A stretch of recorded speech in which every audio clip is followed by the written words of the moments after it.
AP news కి స్వాగతం. చిత్తూరు నగరంలోని వరదప్ప నాయుడు నగర పాలకోన్నత పాఠశాలలో సోమవారం సాయంత్రం శిక్షా సప్తాహ్ కార్యక్రమాన్ని నిర్వహించారు. విద్యార్థులతో వివిధ రకాలైన సైన్స్ ప్రాజెక్టులను ప్రదర్శించారు. హెచ్ఎం లక్ష్మి మాట్లాడుతూ విద్యార్థులు స్వతహాగా సైన్స్ ప్రాజెక్టును వివిధ రకాలైన వస్తువులతో తయారు చేసుకుని వచ్చి ప్రదర్శించడం జరిగిందన్నారు. వాటి గురించి గైడ్ టీచర్ల ఆధ్వర్యంలో వివరించారన్నారు. విద్యాశాఖ ఆదేశాల మేరకు ఈ నెల 22వ తేదీ నుండి 28వ తేదీ వరకు ఈ కార్యక్రమాలు నిర్వహించడం జరుగుతుందని తెలిపారు. అనంతరం విద్యార్థుల వారి యొక్క అనుభవాన్ని తెలియజేశారు. ఈ కార్యక్రమంలో గైడ్ టీచర్లు గిరి, కుమారి, అలవేలు, హెబ్సిపా, కోటీశ్వరి విద్యార్థులు పాల్గొన్నారు.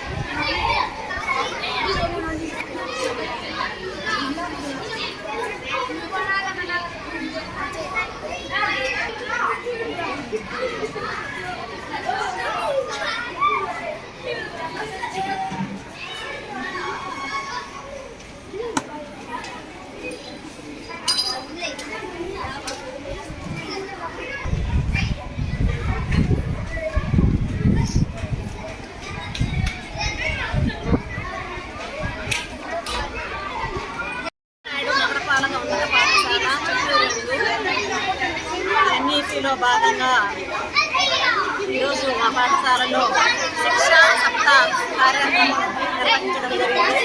అందులో మొదటి రోజు స్కూల్ పాఠశాలలో ఉన్నటువంటి మనుషుల సహాయంతో విద్యార్థులందరూ కూడా చక్కటి మోడల్స్ అదేవిధంగా చార్ట్లను ప్రదర్శించారు.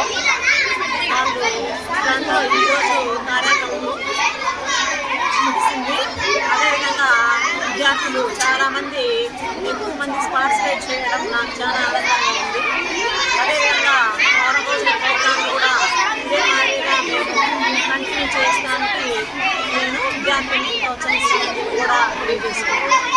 కార్యక్రమం ముందు సబ్జెక్ట్ టీచర్స్ అందరూ కూడా సబ్జెక్ట్ టీచర్స్తో పాటు ఇతర ఉపాధ్యాయులు కూడా ఈ కార్యక్రమాన్ని విజయవంతం చేయడానికి తోడ్పడినందుకు వారికి కూడా